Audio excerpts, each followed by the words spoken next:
దేవుని ప్రేమ ఇదిగో జనులార భావంబు నందెలియరే కేవలము నమ్ముకొని నా పరలోక జీవంబు మనకబ్బును. ఇది యెహోవా ఏర్పాటు చేసిన దినము, దీని యందు మనం ఉత్సహించి సంతోషించెదము. యెహోవా పేరట వచ్చువాడు ఆశీర్వాదముందును గాక. యెహోవా మందిరములో నుండి మేము దీవించుచున్నాము. ప్రార్థన చేసుకుందాం. ప్రేమ స్వరూపైన మా గొప్ప తండ్రి, పరిశుద్ధ ప్రభువా, మీ ప్రేమను బట్టి, మీ కృపను బట్టి మీ పాదసన్నిధిని సమీపిస్తూ ఉన్నాము. గత వారమంతా మీ కృపలో కాచి కాపాడి క్షేమించినందుకు వందనాలు చెల్లించుకుంటూ, ఈ పరిశుద్ధ నా తండ్రి మమ్మల్ని ఇక్కడ చేర్చినందుకు మరొకసారి మీకు స్తుతి స్తోత్రాలు చెల్లించుకుంటున్నాం ప్రభువా. ఇంకను మీ ఏర్పాట్లో రావాల్సిన వారందరి కొరకే ప్రార్థన చేస్తూ ఉన్నాము. మరికొన్ని ఆటంకాలను తొలగించండి, సకాలానికి మందిరాన్ని నడిపించండి ప్రభువా. అలాగే నీ మందిరంలో అడుగుపెట్టిన మాలో ప్రతి ఒక్కరిని కూడా మీ స్వాధీనంలో ఉంచుకొని మీ ఎదుట మా ప్రవర్తన మాకు దీవెనకరంగా, మీకు మహిమకరంగా ఉండేలాగున నడిపించండి. అలాగున పాటలు పాడినప్పుడు మా స్వరాలను ముట్టమని ప్రార్థన చేస్తూ ఉన్నాము. అలాగే నీ వాక్యాన్ని పఠించినప్పుడు, ధ్యానించినప్పుడు మీ వాక్యం అనే ఉదక స్నానంతో మనం శుద్ధీకరించమని ప్రార్థన చేస్తూ ఉన్నాము. ప్రార్థన చేయనప్పుడు ప్రార్థన శక్తిగా మీ పరిశుద్ధాత్మను మాకు అనుగ్రహించమని, అలాగను ప్రభువా నీ మందిరంలో ఉన్న మాలో ప్రతి ఒక్కరిని కూడా మీ కృపలో జ్ఞాపకం చేసుకొని మా జీవితాల్లో మీకు ఆయస్కర విషయాలు ఏవైతే ఉన్నాయో వాటిని తొలగించి ఆత్మీయంగా మనం బలపరిచి ఆశ్రయించమని, సమస్తములో మీరు మాత్రమే మహిమ ఘనత ప్రభావాలు పొందుకోమని యేసునామమున వేడుకుంటున్నాము తండ్రి, ఆమేన్. ఈ ఆరాధన సమయంలో కీర్తన గ్రంథంలో నుంచి కోరహ్ కుమార్ రాసినటువంటి 84వ కీర్తనను నవీను ఉత్తర భాగంగా చదువుతారు. నేడు ఉత్తర భాగంగా 84వ కోరహ్ కీర్తనను ధ్యానం చేసుకుందాం. సైన్యములకు అధిపతి యెహోవా, నీ నివాసములు ఎంత రమ్యములు. యెహోవా మందిరావరణములను చూడవలనని నా ప్రాణం ఎంతో ఆశపడుచున్నది, అది సొమ్మసిల్లుచున్నది. జీవము గల దేవుని దర్శించుటకు నా హృదయమును నా శరీరమును ఆనందముతో కేకలు వేయుచున్నవి. సైన్యములకు అధిపతి యెహోవా, నా రాజా, నా దేవా, నీ బలిపీఠమును వద్దనే పిచ్చుకలకు నివాస స్థలము దొరికెను, పిల్లలు పెట్టుటకు వానకోయిలకు గూటి స్థలము దొరికెను. నీ మందిరమునందు నివసించువారు ధన్యులు, వారు నిత్యము నిన్ను స్తుతించుదురు. నీ వలన బలమునందు మనుష్యులు ధన్యులు, యాత్ర చేయు మార్గములు వారికి అతి ప్రియములు. వారు బాకాలోయలో బడి వెళ్ళుచు దాని జలమయముగా చేయుదురు, తొలకరి వాన దానిని దీవెనలతో కప్పును. వారు నానాటికి బలాభివృద్ధిని నుంచు ప్రయాణము చేయుదురు, వారిలో ప్రతివాడును సియోనులో దేవుని సన్నిధిని కనబడును. యెహోవా సైన్యములకు అధిపతి వగు దేవా, నా ప్రార్థన ఆలకింపుము. యాకోబు దేవా, చెవియొగ్గుము.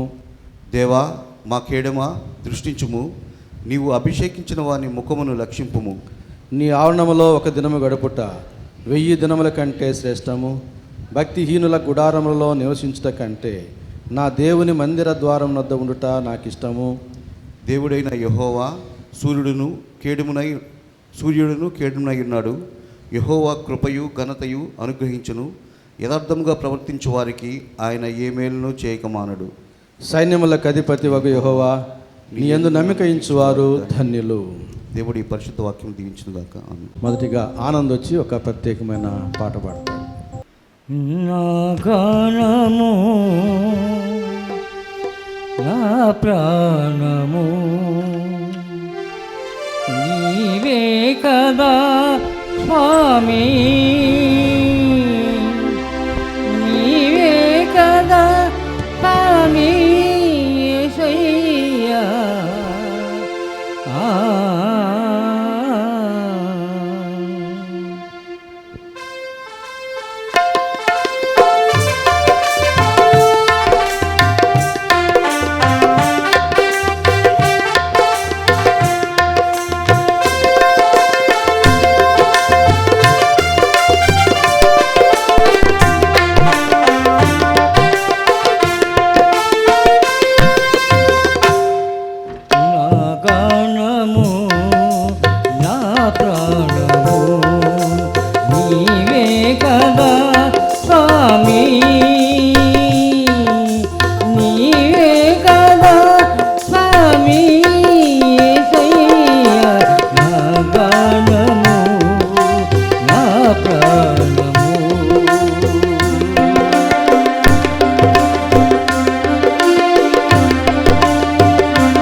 ఎన్నో పాపాల ఊబిలో మేము మునిగి ఉన్నాము. ఎన్నో పాపాల ఊబిలో మేము మునిగి ఉన్నాము. అలలపై నడచిన మహిమానితుడా,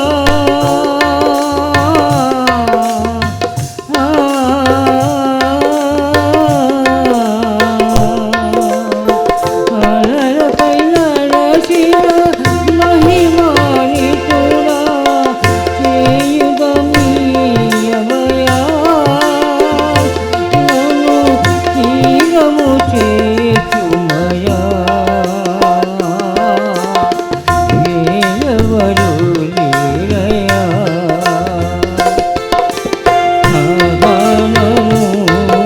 నా ప్రాణము నీవే కదా స్వామి, నీవే కదా స్వామి యేసయ్యా. నా ప్రాణము నీవే కదా.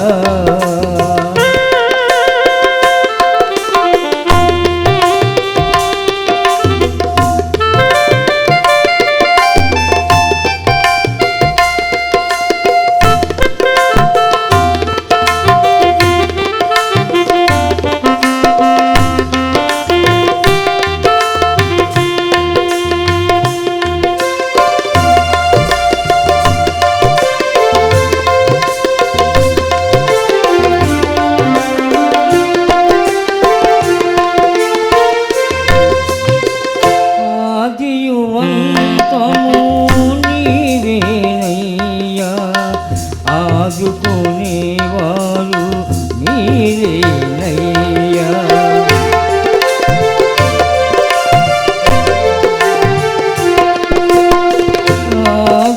ఆదియువంతము నీవేనయ్యా, ఆదుకునేవారు మీరేనయ్యా.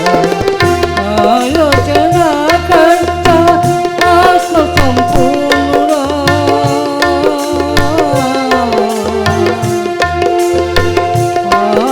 ఆలోచనకర్త ఆత్మ సంపూర్ణుడా, నా ఆత్మ నీ ప్రేమలో బలింపచేస్తువయా.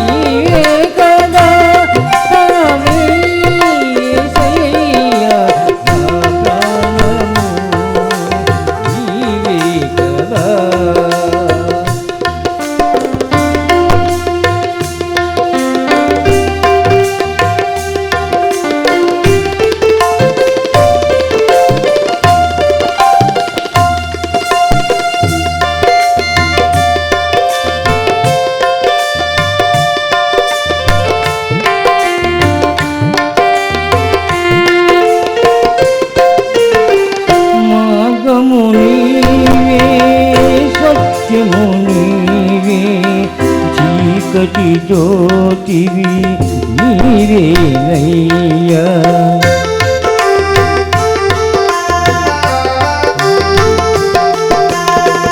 మార్గము నీవే, సత్యము నీవే, చీకటి జ్యోతివి నీవేనయ్యా. సర్వము నీవై వెలసితివయ్యా.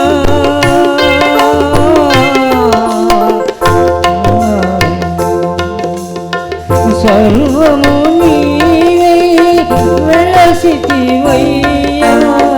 పాలింపరావయ్యా నన్ను పాలింపచేతువయ్యా.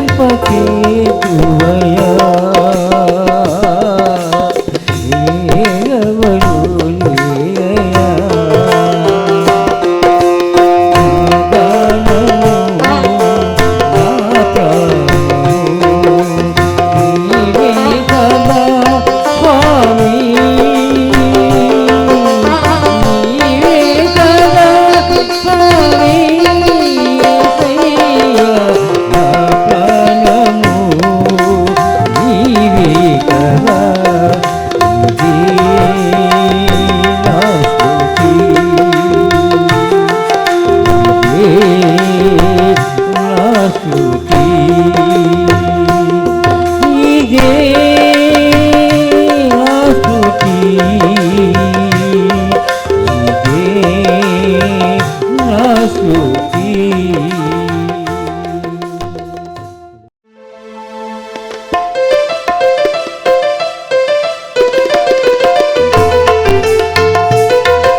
యందు నీ మహిమ వివరింపగా ఉన్నతమైన నీ సంకల్పము ఎన్నడు ఆశ్చర్యమే ముందెన్నడూ చవి చూడని సరితృప్తమైన ప్రేమామృతం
వాక్యము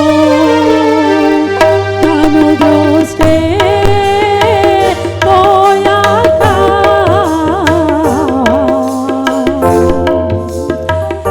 చదవాలని ఉంది నీ వాక్యము వినిపించుచు నాది కేకలకు ఒక్క కేకలకు ఒక్క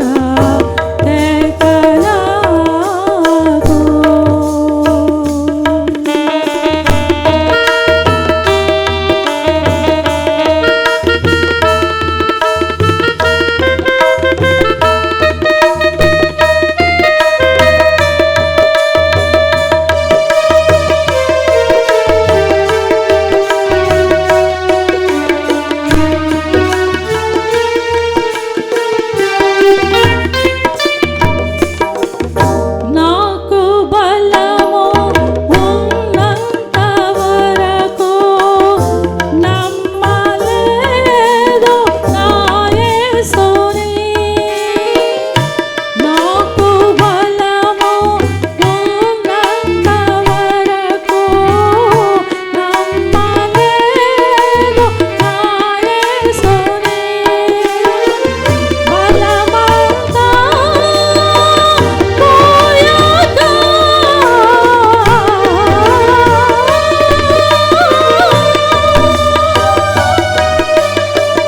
బలమంతా పోయాక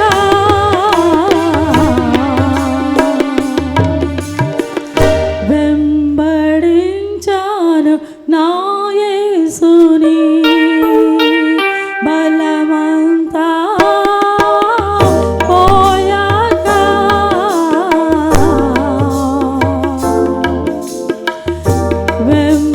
వెంబడించాను నా యేసుని.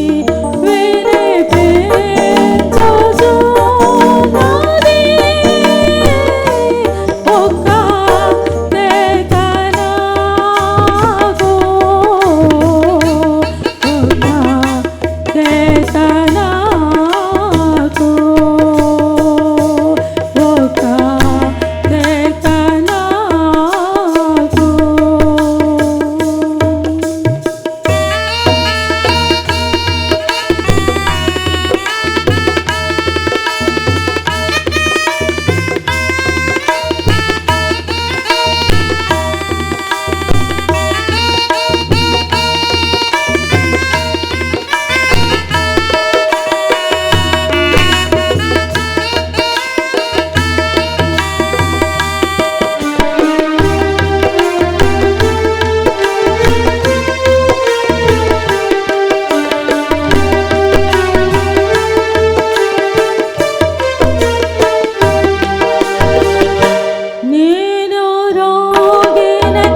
మన ధ్యాన నిమిత్తం ఏర్పాటు చేయబడినటువంటి లేఖన భాగములను శైలజ సత్యానందం గారు చదువుతుండగా దయచేసి సంఘం నిలుచుండాలని మనం చేస్తున్నాను. పేతురు రాసిన మొదటి పత్రిక 2వ అధ్యాయం మొదటి 8 వచనాలు చదువుకుందాం. పరిశుద్ధం నందు ఏర్పాటు చేయడం వాక్య భాగము పేతురు రాసిన 2వ అధ్యాయము 1వ వచనం నుంచి 8వ వచనం వరకు. ప్రభువు దయాళుడని మీరు రుచి చూచి ఉన్న ఎడల సమస్తమైన దుష్టత్వమును, సమస్తమైన కపటమును, వేషధారణను, అసూయను, సమస్త దూషణ మాటలను మాని క్రొత్తగా జన్మించిన శిష్యులను పోలిన వారై నిర్మలమైన వాక్యమును పాల వలన రక్షణ విషయంలో ఎదుగు నిమిత్తము ఆ పాలను ఆపేక్షించుడి. మనుషుల చేత విసర్జింపబడినను దేవుని దృష్టికి ఏర్పరచబడినదయ్యి అమూల్యమును సజీవునైన రాయుయగు ప్రభువునొద్దకు వచ్చిన వారే యేసుక్రీస్తు ద్వారా దేవునికి అనుకూలములకు ఆత్మ సంబంధమైన బలులను అర్పించుటకు పరిశుద్ధ యాజకులుగా ఉండినట్లు మీరును సజీవమైన రాళ్ళ వల నుండి ఆత్మ సంబంధమైన మందిరముగా కట్టబడుచున్నారు. ఏలయనగా ఇదిగో నేను ముఖ్యమును ఏర్పరచబడినది అమూల్యమునగు మూలరాతిని సియోనులో స్థాపించుచున్నాను. ఆయన యందు విశ్వాసం ఉంచువాడు ఏమాత్రము సిగ్గుపడడు అను మాట లేఖనమందు వ్రాయబడి ఉన్నది. విశ్వసించుచున్న మీకు ఆయన అమూల్యమైన వాడు. విశ్వసించిన వారికైతే ఇల్లు కట్టువారు ఏ రాతి నిషేధించరో అదే మూలకు తలరాయి ఆయను, మరియు అది అడ్డురాయు అడ్డు బండయు ఆయను. దేవుని వాక్యం వాక్యమును యాకోబుకు తెలియజేసిన వాడని ఏ జనము ఇలాగునా చేసేయున్న దేవునికి స్తోత్రము గానము చేయుటయే మంచిది. మనమందరము స్తుతి గానము చేయుటయే మంచిది. దయచేసి మన మధ్య చక్కటి వర్తమానికులు ఉన్నారు. వీరు మనకు సుపరిచితులే. పలుమార్లు మన మందిరంలో చక్కటి వర్తమానం అందించినటువంటి వారు రెవరెండ్ డాక్టర్ లోతర్ బాబు గారు. వీరు సౌత్ ఆంధ్ర లోతరన్ చర్చి సంస్థకి వైస్ ప్రెసిడెంట్గా చక్కటి పరిచర్లో కొనసాగుతూ ఉన్నారు. అలాగే రేణిగుంటలో ఒక ఘనమైన చర్చిలో సంఘ కాపరిగా వారు పరిచర్లో కొనసాగుతూ ఉన్నారు. మరి చాలా కాలం క్రితం వారికి చెప్పాను, చక్కటి వర్తమానికులుగా వారిని గుర్తించి, అయా మీరు నెల్లూరుకి ఏ సండే వచ్చినా మా చర్చిని జ్ఞాపకం చేసుకోండి అని చెప్పాను.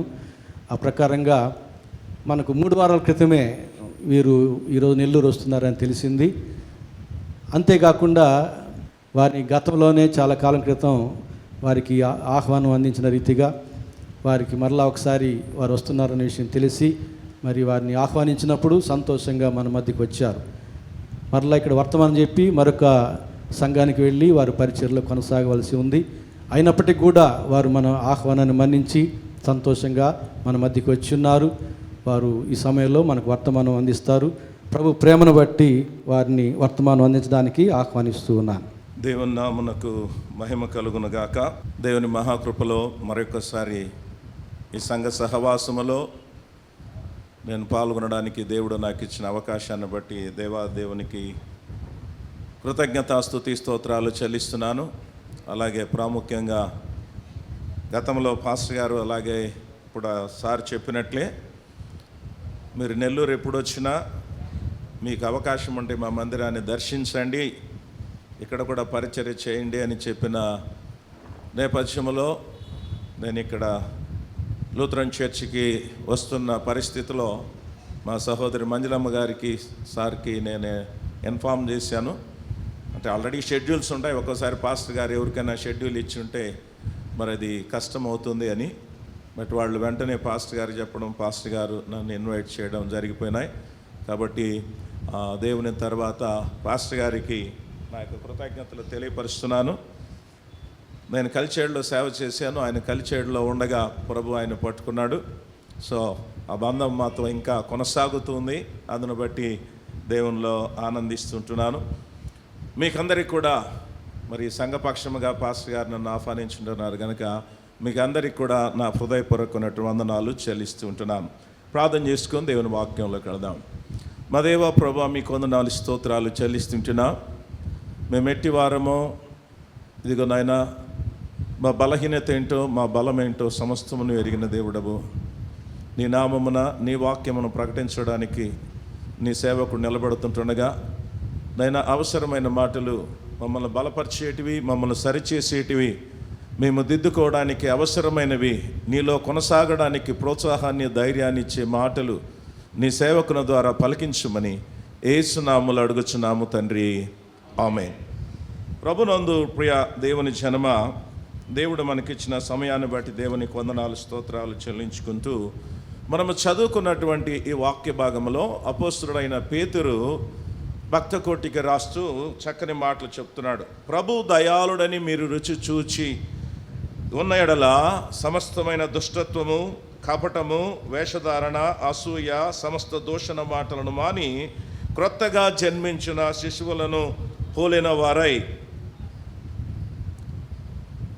ఈ సమయంలో ఏదైనా మన సందేశం ఏంటంటే నూతన జన్మ. కామన్ టాపిక్, క్రొత్త జన్మ, దేవుని మూలముగా పుట్టడం. ఇది మనకు బాగా చిరపరిచయమైనటువంటి అంశం, మనం బాగా ఎరిగినటువంటి అంశం. బట్ ద ప్రాబ్లం ఏంటంటే దానిని ఎరిగి కూడా మనము పొందకుండా, అనుభవించకుండా మనం ముందుకెళ్తున్నామేమో అనేది మనము ఆలోచన చేయవలసినటువంటి పరిస్థితి. నూతన జన్మ, క్రొత్త జన్మ అనే అంశాన్ని మనము ధ్యానించేటప్పుడు ఒక కోణం, చాలా పెద్ద సబ్జెక్ట్ అది, ఒక కోణాన్ని ఈ ఉదయకాల సమయంలో నేను మీతో పంచుకోవాలని ఆశపడుతున్నాను. అనేకులు నూతన జన్మ పొందాలి, నేను క్రొత్తగా జన్మించాలి అన్న ఆశ, అపేక్ష ఉండినా ఎందుకో దానిని పొందకుండా అనుభవించకుండా జీవిస్తున్నారు.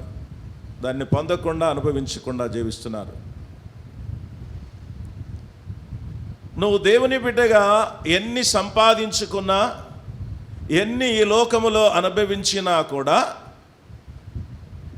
ఈ నూతన జన్మ అనేది నీవు పొందకపోతే నీ భక్తి మొత్తం వ్యర్థమే.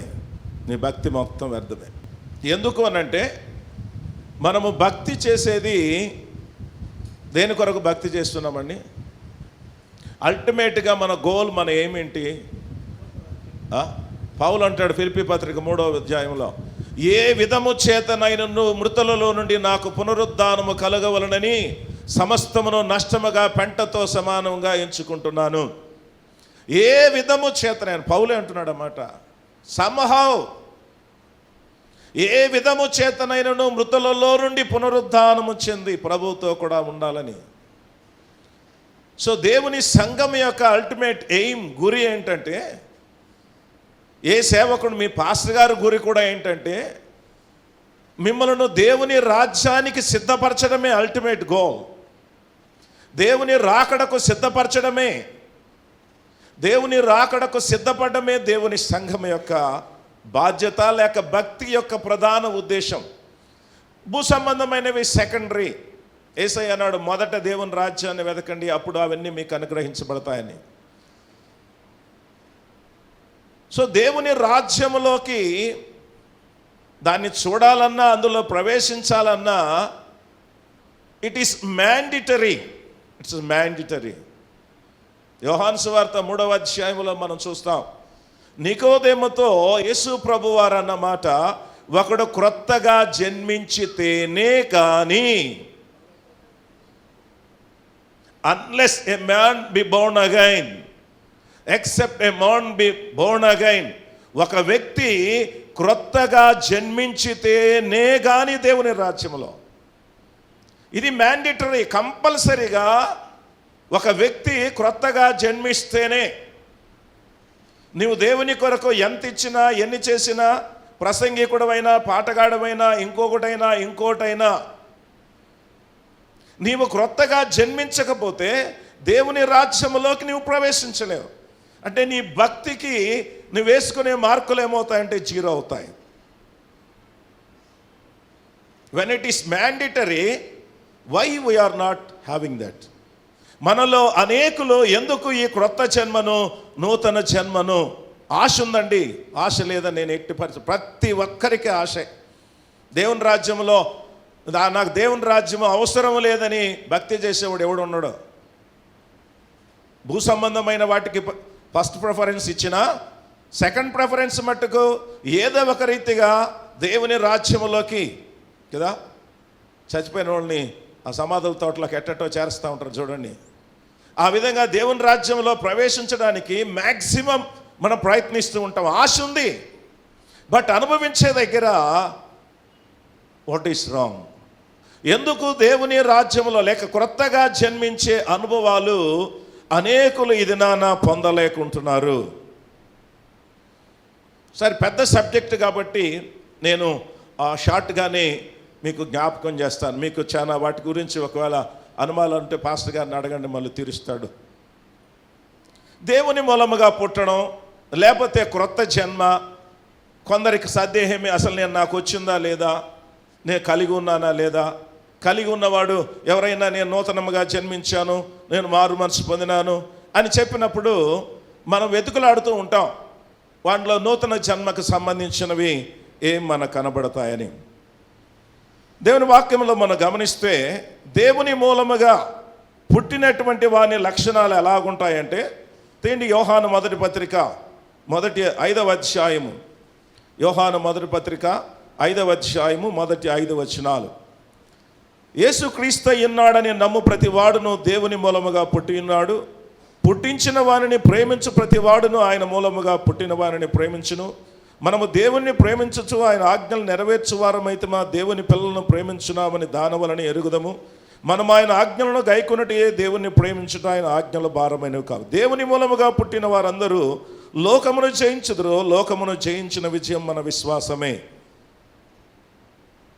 చూడండి ప్రియులారా, ఈ వాక్య భాగాన్ని మనం గమనించినప్పుడు దేవుని మూలముగా పుట్టిన వానిలో ఉండే కొన్ని లక్షణాలను గురించి యోహాను భక్తుడు తెలియపరుస్తున్నాడు. దేవుని మూలముగా పుట్టినవాడు ఎలాగుంటాడంట? యేసుక్రీస్తు ఉన్నాడని నమ్ము ప్రతివాడు. మనం అంటాం ఈజీగా, నేను నమ్మున్నాను కదా యేసుక్రీస్తు దేవుని కుమారుడని. బట్ ఆ నమ్మకము ఏ స్థాయిలో ఉందో మనం పరీక్షించుకోవాలి. దేవుని మూలముగా పుట్టినవాడు, క్రొత్తగా జన్మించిన వానిలో ఈ పరిస్థితి ఉంటుంది. రెండవది, పుట్టించిన వానిని ప్రేమించు ప్రతివాడు. దేవుని మూలముగా నేను జన్మించి ఉన్నానంటే నేను దేవునిని, నన్ను పుట్టించిన దేవునిని నేను ప్రేమిస్తూ ఉంటాను. ఆయనను ప్రేమించు ప్రతివాడు సహోదరుని ప్రేమిస్తూ ఉంటాడు. 4వ వచనములో ఉన్న మాట, దేవుని మూలముగా పుట్టిన వారు లోకమును జయించుదురు. లోకమును జయించినది మన విశ్వాసము ద్వారా ఎవరు లోకాన్ని జయిస్తారో వాళ్ళు దేవుని మూలముగా పుట్టినట్టు. ఎవరు తండ్రిని అనగా దేవుని అందరికంటే ఎక్కువగా ప్రేమిస్తారో వారు దేవుని మూలముగా పుట్టినట్టు. ఇంకా 5వ వచనంలో మనము గమనించినట్లయితే ఆ క్రింది భాగాల్లో యోహాను మొదటి పత్రిక 4వ అధ్యాయం 7వ వచనంలో సహోదరిని ప్రేమించు ప్రతివాడు దేవుని మూలముగా పుట్టాడు. యోహాను మొదటి పత్రిక 5వ అధ్యాయం 18వ వచనంలో దేవుని మూలముగా పుట్టినవాడు పాపము చేయడు, తన్ను తాను భద్రపరుచుకుంటాడు, దుష్టుడు ముట్టకుండా. ఇవి కామన్ గుర్తులు. నేను దేవుని మూలముగా పుట్టాను, ఒకడు క్రొత్తగా జన్మించాడంటే నెంబర్ 1, పుట్టించిన దేవునిని అధికముగా ప్రేమిస్తూ ఉంటాడు. ఆ దేవునిని ప్రేమించడం ఎలాగంటే తన వలే తన సహోదరుని ప్రేమిస్తూ ఉంటాడు. అంత మట్టుకే కాకుండా దుష్టుడు అతనిని ముట్టకుండునట్లు తన్ను తాను వాక్యముతో భద్రపరుచుకుంటూ ఉంటాడు. అపవాది శోధనకు అవకాశం ఇవ్వకుండా జీవిస్తూ ఉంటాడు. పాపము చేయకుండా ఉంటాడు. లోకాన్ని జయించేవాడుగా ఉన్నాడు. ఒకవేళ మనలో ఎవరికైనా అనుమానం ఉంటే భ్రమలో బ్రతుకుతూ ఉంటాం చాలాసార్లు. ఈ లక్షణాలు లేకుండా నేను దేవుని మూలంగా పుట్టాను, క్రొత్తగా జన్మించానంటే నేనేమంటానంటే అది ఫేక్ అంటాను. అది కరెక్ట్ కాదు. వాక్యం చెప్తుంది దేవుని మూలముగా పుట్టిన వారు ఇలాగుంటారు. ఉన్నామా మనము? ఎంత మట్టుకు అపవాదికి మనం అవకాశం ఇవ్వకుండా మనల్ని మనం భద్రపరుచుకుంటున్నాం? ఎంత మట్టుకు లోకాన్ని జయిస్తూ ఉన్నాం? ఎంత మట్టుకు లోకాన్ని జయిస్తూ ఉన్నాం? పైపెచ్చు ఇప్పుడు మనం చదువుకున్నటువంటి ఆ పేతురు రాసిన మొదటి పత్రిక 2వ అధ్యాయంలో క్రొత్తగా జన్మించిన శిశువులను పోలిన ఆ క్రొత్త జన్మకున్న కొన్ని లక్షణాలు చెప్తున్నాడు. దుష్టత్వము, కపటము, వేషధారణ, అసూయ, దూషణ మాటలు ఇవన్నీ మానేసి ఉంటే then you are born again. నువ్వు మళ్ళీ జన్మించినట్లు. దుష్టత్వము, కపటము, అసూయ ఇవన్నీ కూడా నీవు అధిగమించి ఉంటే then you are born again. నువ్వు తిరిగి జన్మించి ఉన్నావు, దేవుని మూలముగా పుట్టి ఉన్నావు. ఇవన్నీ తెలుసు. అయినా మనం ఎందుకు దేవుని మూలముగా ఇంకా జన్మించకుండా ఉన్నాం?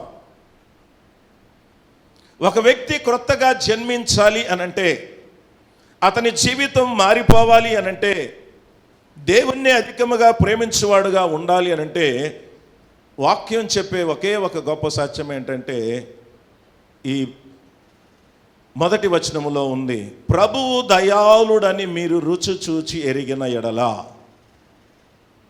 ప్రభువు దయాళుడని మీరు రుచి చూచి ఎరిగిన ఎడల. దేవుని మూలముగా జన్మించడంలో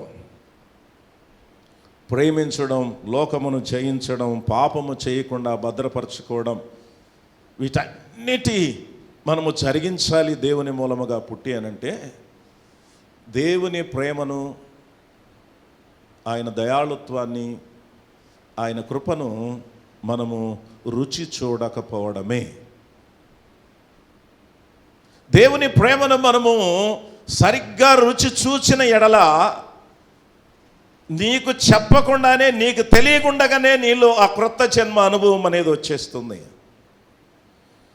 దేవుని ప్రేమను, ఫర్ ఎగ్జాంపుల్ యేసు ప్రభు వారు చెప్పిన మాట మనం జ్ఞాపకం చేసుకుంటే, యోహాను మొదటి పత్రిక 4వ అధ్యాయం 19వ వచనం చదవండి ప్లీజ్.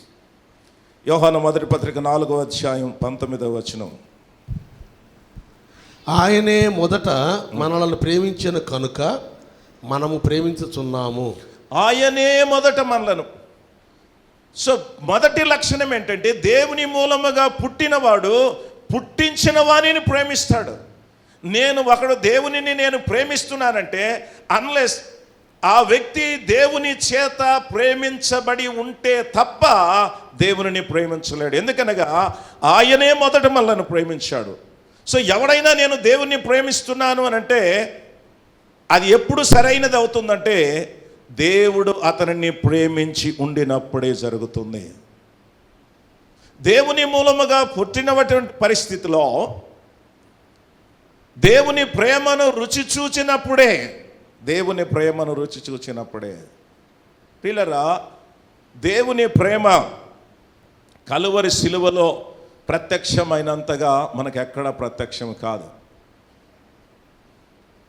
కానీ ఎన్ని గుడ్ ఫ్రైడేలు, ఎన్ని లెంట్ సీజన్స్ మన బతుకుల్లోకి వెళ్ళినా, ఎన్ని సిలువ పాటలు విన్నా, ఎన్ని సిలువ సందేశాలు విన్నా, ఎంతగా మనము ఇదిగో సిలువ సందేశాలు మనం వింటూ ఉన్నా కూడా ఇంకా ఆయన ప్రేమను మనం రుచి చూడకుండా ఉన్నాం.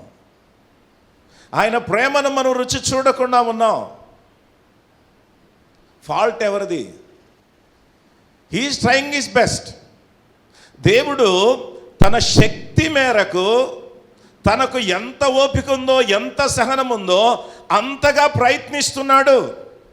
ప్రయత్నిస్తున్నాడు ఆయన ప్రేమను వెల్లడిపరచడానికి, తెలియపరచడానికి.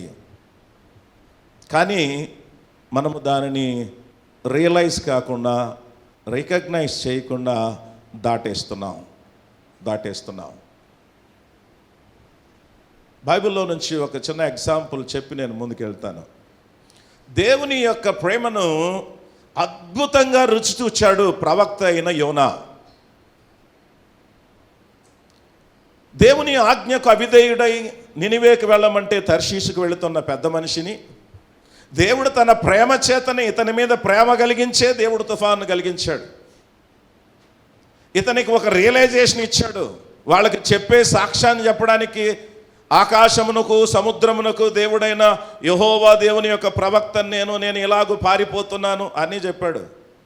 నన్ను ఎత్తి సముద్రంలో వేయమన్నాడు. ఆ సముద్రములో 3 దినాలు ఉండగా ఏం చేస్తున్నాడండి? 3 దినాలు ప్రార్థన చేస్తూ ఉన్నాడు. బ్రహ్మాండమైన ప్రార్థన చేశాడు, శ్రేష్టమైన ప్రార్థన చేశాడు. దేవుడు ఆశ్చర్యకరముగా 3వ దినాన నినివే గట్టున అతడు పడునట్లు ఆ చేపకు ఆ మత్స్యానికి ఆజ్ఞాపించాడు. ఒక వ్యక్తికి ఇంతకన్నా దేవుని ప్రేమ ఏం చూపించాలండి? దేవుని ప్రేమ దేవుడు ఎన్ని పర్యాయాలు మనకు అలాగూ చూపుతాడో. యోనాకు అంత ప్రేమను చూపించాడు. చేప కడుపులో ఉన్నప్పుడేమో తెగ బాధపడిపోయాడు, దేవునిని ఎంతగానో విజ్ఞాపన చేశాడు. దేవుడు తన ప్రేమను వ్యక్తపరుస్తూ ఆయన్ని గట్టున పడేశాడు. పోయినాడు, నినివే ప్రజలకు మాట చెప్పినాడు, కానీ బుద్ధి మారలా. వారి యొక్క దేవుడు వారిని శిక్షించాలనే కోరుతూ ఉన్నాడు. సమస్తమైనటువంటి ఇదిగో దూషణ, కపటము, అసూయ, వాళ్ళు మంచివాళ్ళు కాదు. నినివే ప్రజలు దేవుని ప్రజలను ఇబ్బంది పెట్టారు. ఆ ఉద్దేశంతో వాళ్ళు దేవుని ప్రేమను రుచి చూచారే. నేనేమై ఉంటానో పెద్ద పోసు మాటలు మాట్లాడినాడు. నన్ను ఎత్తి సముద్రంలో పడేయండి అన్నాడు. చావడానికి సిద్ధమన్నట్లు మాట్లాడాడు. కానీ ప్రేమ గల దేవుడు విడిచిపెట్టలేదు. ఆయన అక్కడుండి మొరపెడితే తన ప్రేమను బట్టి ఏం యోనా కాబట్టి ఎవరిని వాడుకోకూడదు? ఏం యోనా ఒక్కడే ఉన్నాడా దేవుడికి? గాడితో మాట్లాడే దేవుడు, కాకుల ద్వారా మాట్లాడే దేవుడు యోనాని బట్టి నినివే ప్రజలకు రక్షణ వస్తుందని దేవుని సంకల్పం కాదు. మరి అంతగా ప్రేమించినా కూడా జస్ట్ ఆపద వచ్చినప్పుడు మనము ఆపద తప్పిస్తాని, అబ్బా దేవుడు నన్ను ఎంత ప్రేమించాడో, దేవుడు నన్ను ఎంతగా నా పట్ల కృప చూపాడో, అటు అని చెప్పి స్తుతి కూటాలు, సాక్ష్యాలు, అంతవరకే. మళ్ళీ యోనాలో ఎలాగో ఆ సొర చెట్టు మొలిపించినా, దేవుడు అతనితో మాట్లాడినా కూడా మూతి ముడుచుకొని దేవుని మీద అలిగి ఆయాసపడుతున్న పరిస్థితులే. ఎంత ఆయాసము, దుఃఖముందో, కష్టముందో. దేవుని ప్రేమను మనము సరిగా రుచి చూడనంత కాలము నూతన జన్మ అనేది మనకు కలుగుదు. అనగా దేవుని ప్రేమించడం, సహోదరుని ప్రేమించడం, లోకాన్ని జయించడం అనేది మన జీవితాలలో జరగదు ప్రియులారా. రుచి చూస్తే తప్ప. బట్ ప్రతి ఒక్కరికి అలాంటి పరిస్థితులే వస్తాయని ఆలోచించాను. ఒక భాగాన్ని తీసుకొని మొదటగా యేసు ప్రభు వారి యొక్క శిష్యుల పరిస్థితి ఆలోచన చేసి ముగించుకుందాం. యేసు ప్రభు వారి శిష్యులు, వారు నూతన జన్మ పొందారు అని ఎక్కడా లేదు. వారు ఎక్కడా బాప్తీసం తీసుకున్నట్టు బైబిల్లో లేదు. 12 మందిలో ఒకడు మిస్ అయిపోయినాడు. 11 మంది తర్వాత 12వ వాడు యాడ్ చేయబడ్డాడు. ఎక్కడ వారు ఎలాగో బాప్తీసం పొందారనేది లేదు, లేకపోతే ఎలాగో వారు నూతన జన్మ పొందుకున్నారనేది లేదు. బట్ వారికి నూతన జన్మ అనేది పునరుద్ధాన ప్రత్యక్షతల ద్వారా వారు పొందుకున్నారు ప్రియులరా. పునరుద్ధాన ప్రత్యక్షతలలో దేవుని యొక్క యేసయ్య తమ బోధకుని, తమ గురువు యొక్క ప్రేమను వారు రుచి చూచారు. వారు వెళ్ళడానికి సిద్ధపడితే ప్రభు అన్నాడు, మీరు వేచి ఉండండి, పరిశుద్ధాత్మ మీరు ఆయన ఉద్దేశంలో you may be born again, మీరు మళ్ళీ జన్మించి ఉండొచ్చు, బట్ మీరు నా కొరకు సాక్షులు కావాలి అంటే, లోకములోకి మీరు వెళ్ళాలి అనంటే మీకు పరిశుద్ధాత్ముడు అవసరము. పునరుద్ధాన ప్రత్యక్షత దినాల్లో ఉన్నాం. బీయింగ్ ఏ లూథరన్, ఈ బేస్తవారము మోక్షారోహణ పండుగ అనగా యేసు ప్రభు వారు 40వ రోజు ఈ లోకము నుండి ఆరోహణమయ్యాడు. సో దిస్ ఈస్టర్ సీజన్, దానికి అనుగుణంగా దేవుని వాక్యములో మనం గమనిస్తే చూడండి, యోహాను సువార్త 20వ అధ్యాయం మనము జాగ్రత్తగా గమనించినట్లయితే యోహాను సువార్త 20వ అధ్యాయములో యేసు ప్రభు వారు శిష్యులకు ప్రత్యక్షమవుతున్నటువంటి పరిస్థితి. ఆయన ప్రత్యక్షతలో వారిని ఆయన ఎంతగా ప్రేమిస్తున్నాడో ఆ ప్రేమను వారు రుచి చూచారు. దాన్ని బట్టి వారిలో ఒక నూతన ఆరంభం అనేది, నూతన జన్మ అనుభవం అనేది, ప్రభు కొరకు జీవించే పరిస్థితిలోకి వాళ్ళు వచ్చేసారు. ప్రియులారా, ఎవరు వాళ్ళు? యేసు ప్రభు వారు ఆ దినమే అనగా పునరుద్ధానుడైన దినాన్నే ఆదివారము ఆ సాయంకాల సమయంలో శిష్యులు ఇదిగో గదిలో ఉండగా ఆయన ప్రత్యక్షమవుతున్నాడు. ఇక్కడ మనం జ్ఞాపకం చేసుకోవాల్సింది ఏంటంటే, ఎవరు వీళ్ళు? ఒకప్పుడు ఆయన శిష్యులే, కానీ గెత్సెమనేలో ఆయనను విడిచి పారిపోయిన వారు. ఎవరు వీరు అని అంటే, చిన్న పిల్ల దగ్గర కూడా ఆయన ఎవరో ఎరుగనని బొంకిన వారు. ఎవరు వీరు అంటే, నిలవబడి ఉన్నాడు కానీ, తీర్పు దగ్గర ఉన్నాడు కానీ, ఏ మట్టుకు కూడా తన్ను తాను ఎక్స్ప్రెస్ చేసుకోకుండా ఒక సైలెంట్ పర్సన్గా యోహాను ఉన్నాడు, బొంకినవాడుగా పేతురు ఉన్నాడు. మిగిలిన వారందరూ కూడా పారిపోయారు. తప్పు ఎవరి పక్షంగా ఉంది? ఎవరు ఎవరిని వెదకాలి? ఎవరు ఎవరి కోసం తాపత్రయపడాలి? కానీ ఇలాంటి మనుషులను ఒక్కోసారి మనం అనుకుందాం, మనకు విరోధంగా ఎవడైనా తప్పు చేశాడు, మళ్ళీ నట్టేట ముంచేశాడు, లేక మన పక్షముగా నిలబడాల్సినప్పుడు నిలబడకుండా మమ్మల్ని వదిలేసి నాకు సంబంధం లేదన్నట్టు వెళ్ళిపోయిన అనుభవాలు ఉన్నాయనుకోండి. అట్టి వారిని మనము ప్రేమించడం చాలా కష్టం.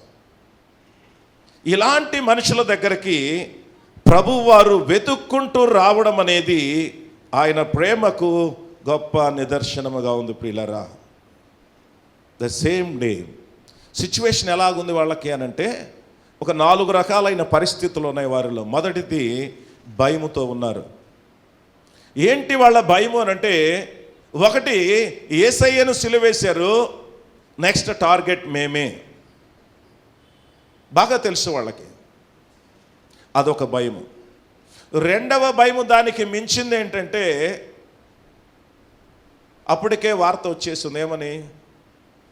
యేసు ప్రభుని ఎవరో ఎత్తుకొని వెళ్ళిపోయారు. మొదట వచ్చి మగ్దలేని మరియ చెప్పింది అదే కదా, ఎవరో ప్రభుని ఎత్తుకొని పోయారని పేతురు యోహానులకు చెప్పింది. లేక శిష్యులకు చెప్తే వాళ్ళిద్దరు వచ్చారు. ఎక్కడ ఎత్తుకుపోయారు అనే నింద, అది మా మీద, ఆ నేరం మా మీద పెట్టి ఎక్కడ మమ్మల్ని పట్టుకొని పోతారో అదొక భయము. రెండవదిగా ఆలోచన చేస్తే, they are in confusion mind. మగ్దలేని మరియము మొదట వచ్చి, నేను సమాధి దగ్గరికి పోయే లోపల రాయి దొర్లించేస్తున్నారు, ఆడెవరు లేరు, ప్రభుని ఎవరో ఎత్తుకొని పోయారు అని వచ్చి చెప్పింది. పేతురు యోహాను పరిగెత్తుకొని పోయారు, లోపలికి పోయారు, చూచారు, వాళ్ళకేం అర్థం కాలేదు, తిరిగి వెళ్ళిపోయారు. మగ్దలేని మరి అక్కడే నిలబడిపోయింది. దాని తర్వాత ఆమెతో దేవదూతలు మాట్లాడడం, ఆమె తోటలో ఉండగా యేసయ్య ఆమెతో మాట్లాడడం, ఆమె మళ్ళీ వెళ్ళి ఏం చెప్పింది? నేను ప్రభువును చూచాను అని చెప్పింది. మొదటేమో ఆయన కనబడలేదు అనింది, సమాధిలో ఆయన లేడు అనేది సత్యము. రెండవది ఏంటంటే, నేను ప్రభువును చూచాను అన్నది.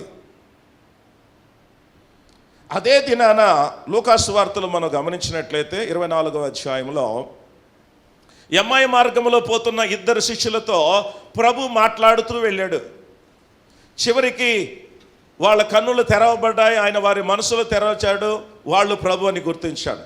సో ఎమ్మాయి మార్గంలో నుండి వచ్చిన వారు ఈ మాట చెప్తున్నారు.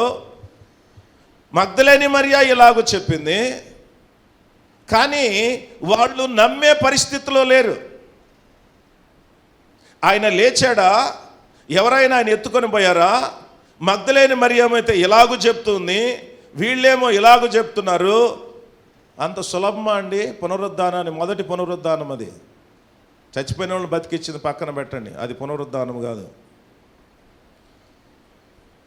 నమ్మడము అసాధ్యం. కాబట్టి ఒక డైలమాలో ఉన్నారు. వాట్ ఈస్ ఫ్యాక్ట్, నమ్మాలన్నా వద్దా అన్నటువంటి సందేహాలలో ఉన్నారు. మూడవది వారి అనుభవాలు ఎలాగున్నాయంటే, వరి, వాట్ నెక్స్ట్ మనం ఏం చేయాలా? వాళ్ళకి ఎవరికో ఇద్దరికి కనపడినాడు, ఆమెకు కనపడినాడు, మనకు కనపడలేదు. మనం ఏం చేయాలా? మన భవిష్యత్తును గురించిన ఆలోచన ఏంటి? ఈ వరిలో వాళ్ళు ఉన్నటువంటి అనుభవాలు. మరికొందరైతే అంట దే ఆర్ గిల్టీ. ఒకవేళ మనకు ప్రత్యక్షమైతే ఏం చెప్పాలా? ఒకవేళ ప్రభు మనకు ప్రత్యక్షమయ్యి ఉన్నట్టుండి, ఏం పేతురు, ఏంటి నీ సంగతి, ఏం చెప్పాలా? ఎంతగా అక్కడ సంతాపపడ్డాడు. కానీ ఇప్పుడు ప్రభు నేరుగా ప్రత్యక్షమైతే వీళ్ళ దగ్గర ఎటువంటి ఆన్సర్ ఉంది? సో ఆయన ప్రత్యక్షమైతే ఏం చెప్పాలి? అయ్యో మనం విడిచి పారిపోయినామే, నేను బొంకినానే, నేను ఉన్నా కూడా సైలెంట్గా ఉన్నానే. They were in guilty. వాళ్ళ మనస్సాక్షి వాళ్ళని గుచ్చుతూ ఉంది. ఏం చెప్పాలా? ఒకవేళ మగ్దలేని మరియకు ఇద్దరికి ప్రత్యక్షమైనట్టు మనకు ప్రత్యక్షమైతే వాట్ ఆన్సర్ నేను ఇవ్వగలను? ఇలాంటి పరిస్థితిలో ఉండగా యేసు ప్రభు వారు వారి మధ్యకే రావడం ఆయన ప్రేమకు శ్రేష్టమైన తార్కాణంగా ఉంది ప్రియులారా. ఎందుకంటే ఆ దినమే ఆయన రావడం లేదంటే he doesn't want his people to be in the confusion, in the guilty. వాళ్ళు ఆ కన్ఫ్యూషన్లో ఉండకూడదు, ఆ గిల్టీతో ఉండకూడదు, ఆ ఫియర్తో ఉండకూడదు. అందుకనే యేసు ప్రభు వారు ఆ దినమే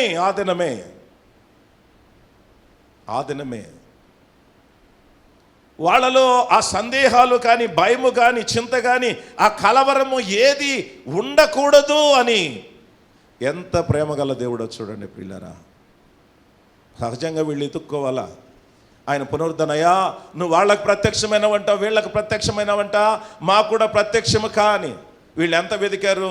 మగ్దలేని మరీ చెప్తే పేతురు యోహానులు పోయినారు, జస్ట్ వన్స్ సమాధిని చూసినారు, తిరిగి వచ్చేసినారు.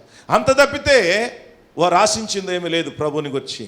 కానీ ప్రేమగల దేవుడు ఆయన ప్రేమను వారికి రుచి చూపాడు. ఆ దినమే వారి యొద్దకు వచ్చినటువంటి పరిస్థితిని మనం చూస్తున్నాం ప్రియులారా. అవును, ఆయన వారికి ప్రత్యక్షమై ఏం చేశాడండి? ఆయన చేతులను ఆయన ప్రక్కన చూపించాడు. దేనికి? ఆయన ప్రత్యక్షమవుతానే వీళ్ళు ఏమనుకునేదానికి అవకాశం ఉంది అనుకున్నారు కూడా, భూతము దయ్యము కదా. ఈ దినాల్లో దయ్యమేందో, దయ్యపు ఆత్మ ఏందో ఒక మాట చెప్పండి. బ్రహ్మపరచు ఆత్మ ఏదో, పరిశుద్ధ ఆత్మ ఏదో, పెద్ద కన్ఫ్యూషన్ మనకు కదా. అర్థం కావట్లే, గందరగోళాలు అయిపోతున్నాయి సంఘాల్లో. ఏ ఆత్మో, అదో ఇదో. కొలమానికలు చూస్తే గందరగోళంగా ఉన్నాయి, ఏది ఫలానిది అని చెప్పే పరిస్థితిలో లేదు. శాసిద్దామంటే అమ్మో పరిశుద్ధాత్మను దూషించకూడదు, పరిశుద్ధాత్మను దూషిస్తే పరిశుద్ధాత్మకు వ్యతిరేకంగా పాపం చేస్తే పాప క్షమాపణ ఉండదే. చూడండి ప్రియులారా, మనము ఇలాంటి పరిస్థితుల్లో ఆయన వారి యొద్దకు వచ్చి వాళ్ళు భూతమని భయపడే పరిస్థితి ఉంది. అందుకనే ఆయన రాగానే ఆయన చేతులు ఆయన ప్రక్క చూపిస్తున్నాడు. వాళ్ళు అడగలేదు. తర్వాత ఒక అతను అడిగాడు, ఎవరైనా మొదట ఆయన ప్రత్యక్షమైనప్పుడు తోమా లేడు కాబట్టి వాళ్ళు ఎవ్వరూ అడగలేదు, నువ్వు ఎవడవు ప్రభువా అని.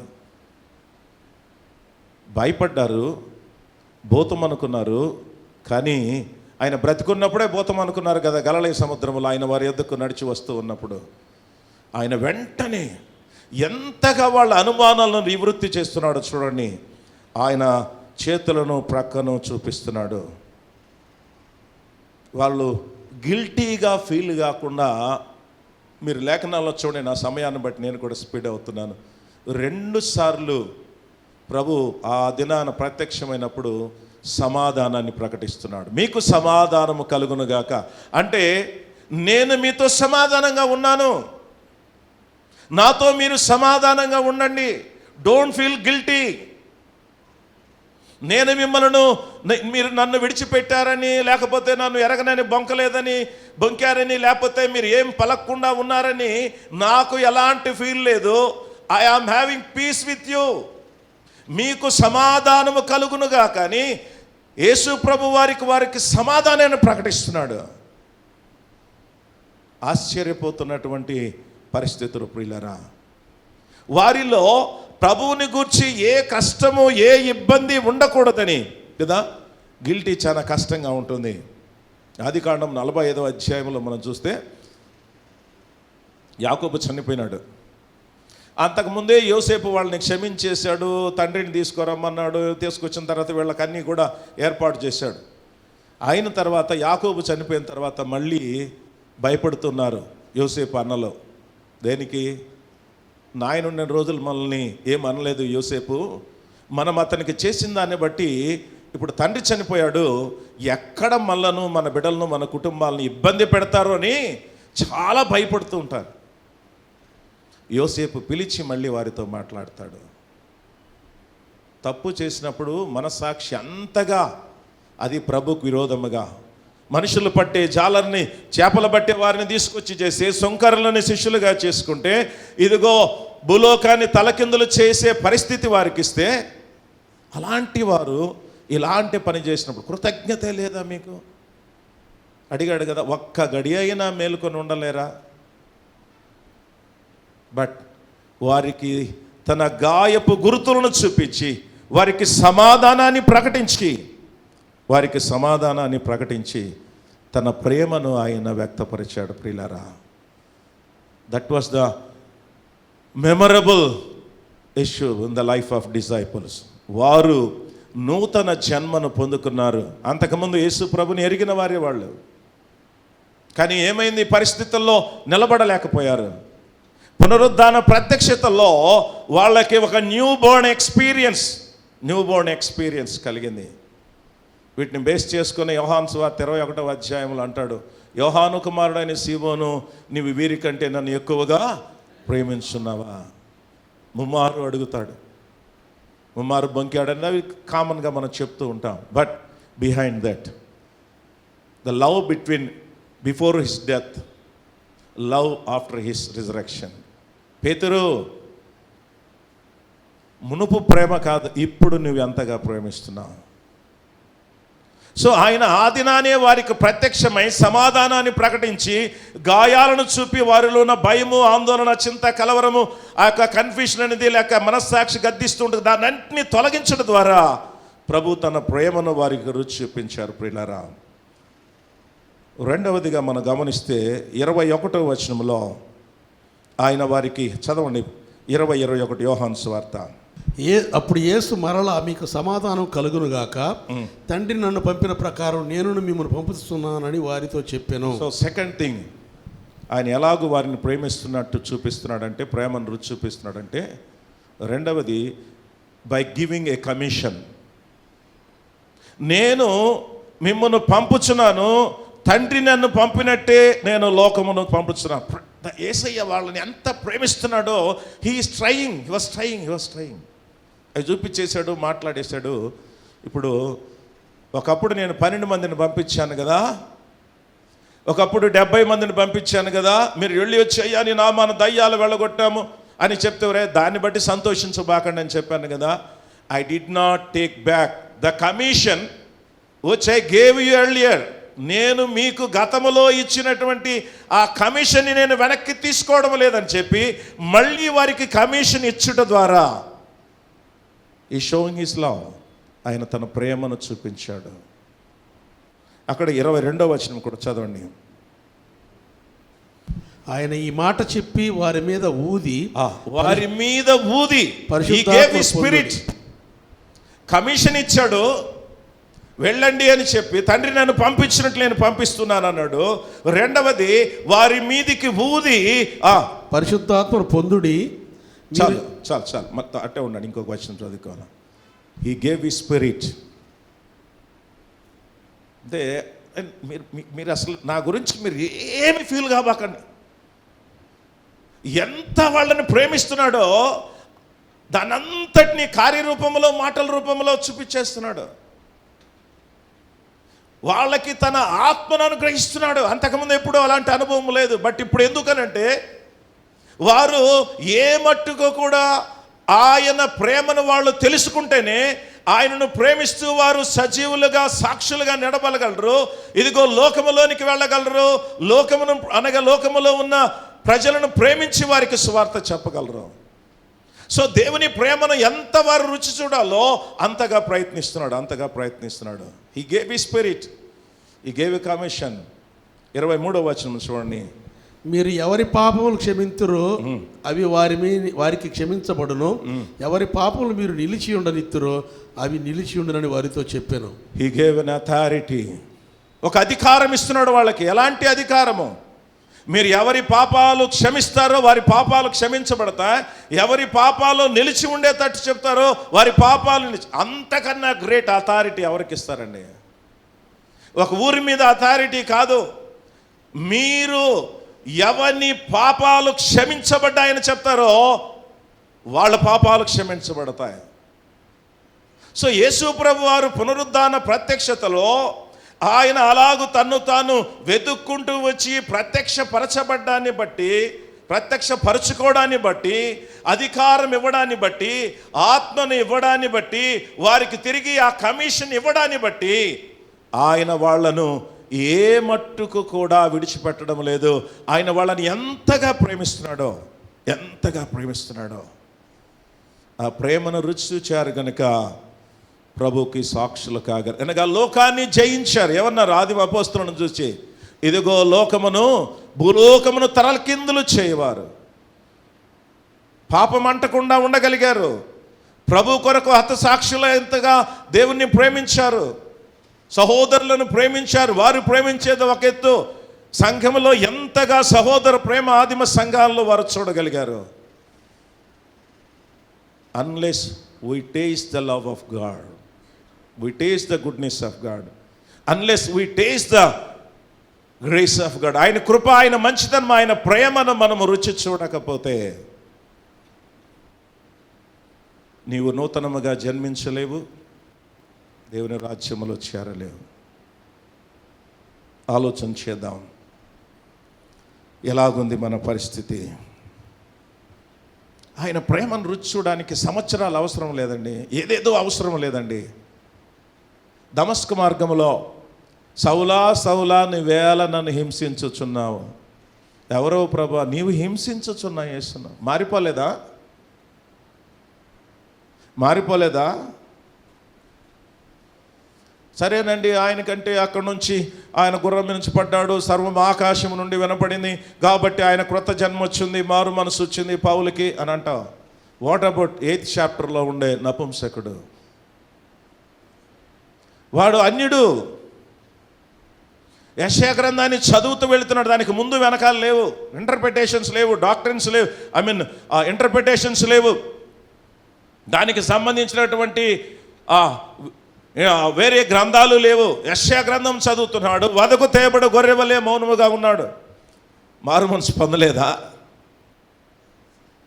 దేవుని ప్రేమను వాడు అక్కడ రుచి చూచాడు గనక వెంటనే నీళ్లున్న చోటుకి రాగానే నాకు బాప్తీసం ఇవ్వడానికి ఆటంకమేమి?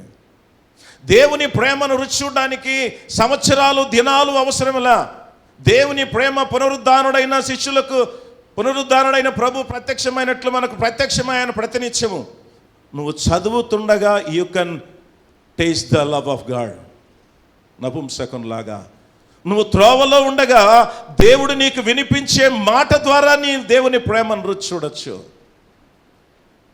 దేవుడు తన ప్రేమను యోనాకి రుచి చూపించినట్టు నీ కష్టాల్లో రుచి చూపిస్తున్న పరిస్థితి ఉంటుంది. అయితే ప్రభునందు ప్రియ దేవుని సంగమా, దేవుడైతే ఇది నా ప్రస్తుతానికి నేను అనుకుంటాను కదా, దేవుడు మనల్ని చూచి, మనలో అనేకులను చూచి ఏడుస్తున్నాడేమో కదా. నేను ఎంతగా మిమ్మల్ని ప్రేమిస్తూ ఉంటే నా ప్రేమను రుచి చూసుకుండా మీరు ఇంకా లోకాన్ని జయించకుండా లోకాన్ని ప్రేమిస్తున్నారే, మీరు పాపంలోనే ఇంకా బతుకుతున్నారే, మీలో దుష్టత్వము, కపటము, వేషధారణ, అసూయ అవన్నీ అలాగే ఉన్నాయే, మీరు మీ సహోదరుని మీ వలే ప్రేమించలేకుండా ఉన్నారే, నా ప్రేమను మీరు రుచి చూడకపోవడాన్ని బట్టి లాగుంటున్నారే, రుచి చూచిన దాన్ని లైట్గా తీసేసుకొని వదిలేస్తున్నారే. యోనాలాగా పౌలు ఒక మాట అంటాడు, చివరిగా చదువుదాం చూడండి. కొరింథీయులకు రాసిన 2వ పత్రిక 2వ అధ్యాయం 4వ వచనం. 2 కొరింథీ 2:4. మీకు దుఃఖం కలుగువాలని కాదు కానీ మీ ఎడల నాకు కలిగి ఉన్న అత్యధికమైన ప్రేమను మీరు తెలుసుకొనవలనని నిండు శ్రమతోనూ మనోవేదనతోనూ ఎంతో కన్నీరు విడుచుతూ మీకు వ్రాసి తిని. ఎట్లా రాశాడంట? కన్నీళ్లతో రాస్తున్నాను, నిండు మనసుతో రాస్తున్నాను, వేదనతో రాస్తున్నాను. ఏంటంటే సంగతి? మీ ఎడలో నాకున్న ప్రేమను మీరు తెలుసుకోవాలని. పౌలు ఆఫ్టర్ ఆల్ మనుషుడు, ఆయన ఒక సంఘాన్ని ప్రేమించి ఆ సంఘాన్ని గద్దించాడు. ఆ సంఘములో ఉన్న తప్పులను సరిచేసుకోమని ఆయన ఉత్తరం రాస్తే దానికి భిన్నంగా వాళ్ళు ఆలోచన చేస్తూ ఉంటే ఆయన ఎంత వేదనతో కన్నీటితో ఉత్తరం రాదు, నా ప్రేమను మీరు తెలుసుకోవాలని. మరి ఇది నా ప్రియ రక్షకుడు కదా. మనకు తెలిసింది ఒకటే, నా నిమిత్తం ఆయన తండ్రి యొద్ద విజ్ఞాపన చేస్తున్నాడు విజ్ఞాపనకర్తగా. ఆ విజ్ఞాపన చేసేదే కాదు, మనల్ని చూచి ఎంత కన్నీరు కారుస్తున్నాడో, ఎంత వేదన చెందుతున్నాడే. ఇదిగో ఒక కష్టం మనకు కలిగించి, ఒక ఆపదలో దేవుడు తన ప్రేమను మనకు చూపించినా కూడా we all tasted the love of God in the COVID season. మనమందరము కోవిడ్లో బతుకున్నామంటే దేవుడు చూపించిన ప్రేమ ప్రియులారా, ఆయన కృప. మళ్ళీ వస్తుంది కోవిడ్ కదా, మళ్ళీ వస్తుంది. వింటూ ఉన్నాం, జాగ్రత్తలు వచ్చేసాయి. ముందు మన మీదనే పడతారు, ఎక్కడ ప్రేయర్స్ జరగకూడదు, మాస్ గ్యాదరింగ్ ఉండకూడదు. వచ్చేసాయి ఎప్పుడో ఒక దాదాపు వారం 4 రోజులు 5 రోజుల క్రితం నుంచే మంగళగిరి డైరెక్టరేట్ నుంచి వచ్చేస్తున్నాయి ఉత్తర్వులు. దేవుడు అలాంటివి అనుమతించి మనలను ప్రేమించి ఆయన ప్రేమను ఎరిగి మనము నూతన జన్మను పొందాలని ఇలాంటి అనుభవాలు కలిగించిన మనము ఇలాగే సంవత్సరాలు గడిచే కొద్దీ యవనలాగా కష్టాల్లో ఉంటే దేవుని ప్రేమకు వస్తుండడం, ఆయన ప్రేమను చూపించిన తర్వాత మళ్ళీ మర్చిపోవడం మామూలు అయిపోవడం. ప్రియ దేవుని జనమ, ఈ ఉదయకాల సమయంలో దేవుడు మనల్ని హెచ్చరిస్తున్నాడు. ఎందుకు మనకు నూతన జన్మ? మనకైతే ఆశ ఉంది, నేను దేవుని రాజ్యంలో పోవాలంటే ఖచ్చితంగా నేను క్రొత్తగా జన్మించాలని ఆశ ఉంది. పాపము చేయాలని ఎవడికి ఆశ కాదు. సహోదరుని నావలే ప్రేమించాలని ఆశ ఉంది. దేవుణ్ణి అధికంగా ప్రేమించాలని ఆశ ఉంది.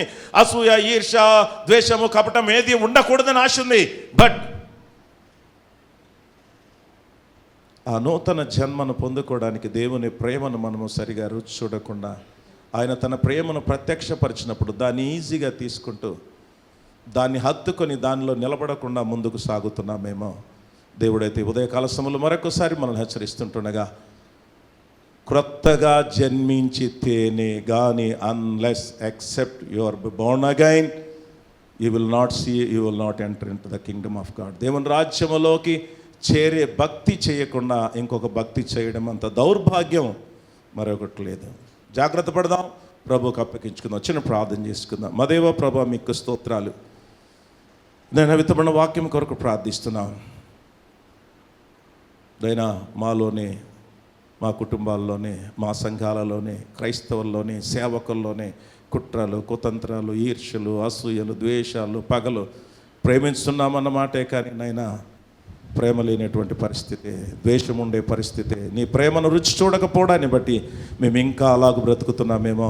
నీ ఎన్నిసార్లు నీ ప్రేమను చూపినా కూడా అనేక సార్లు ఆశ్చర్యకరమైన రీతిలో చదువుతుండగా, వింటుండగా నైనా కొన్ని కష్ట సమయాలలో, ఇబ్బందులలో నీ ప్రేమను చూపెడుతూ ఉన్నా ఇంకా మేము నా ప్రభు రుచి చూడకపోవడాన్ని బట్టి ఇలాగుందేమో అని మేము గ్రహించినట్లు మాతో మాట్లాడినందుకు స్తోత్రాలు. నేను సంఘాన్ని బట్టి ప్రార్థిస్తున్నాం, ప్రత్యేకంగా నేను సంఘ కాపరిని బట్టి ప్రార్థిస్తున్నాం, ఆయన కుటుంబాన్ని బట్టి ప్రార్థిస్తున్నాం. బలపరచండి. నీ రాకడ పర్యంతం ఆయన సజీవులుగా ఉన్నంతకాలం బలా నమ్మకమైన మంచి దాసుడాన్ని నీ యొద్ద మెప్పును ఘనతను పొందే పరిచర్యను నీ దాసునికి దయచేయమని యేసునామమున అడుగుచున్నాము తండ్రి, ఆమేన్. మరొకసారి మీకు అందరికీ ప్రభునామములో వందనాలు చెల్లిస్తున్నాను. Thank you.